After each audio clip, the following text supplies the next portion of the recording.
Search करें अवामी news. मुल्क भर की ताज़ा तरीन खबरों से बाखबर रहने के लिए सब्सक्राइब करें हमारे चैनल को और बेल आइकन ज़रूर दबाएं।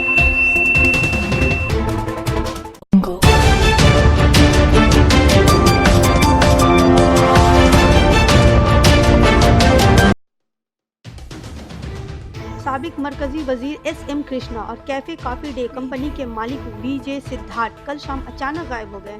बताया जा रहा है कि वो एक कारोबारी ट्रिप से वापस हो रहे थे, तभी इनके कार ड्राइवर को मैंगलोर के एक ब्रिज पर गाड़ी रोकने के लिए कहा और वो कार से निकलकर ब्रिज पर आगे चले गए।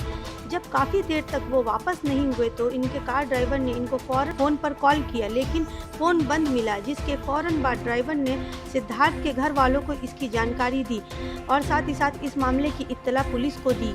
अब इस मामले में पुलिस ने छानबीन शुरू करते हुए ब्रिज के नीचे वाक़े दरिया में बोट से तलाश मुहिम चला रखी है। साथ ही क्राइम ब्रांच की टीम भी इस केस को हर पहलू से जांच करने में जुटी है, जिसमें सिद्धार्थ के अगवा किए जाने के बाद भी तफ्तीश में शामिल रखते हुए पूरे इलाके की सीसीटीवी कैमरा के फुटेज को देखा जा रहा है।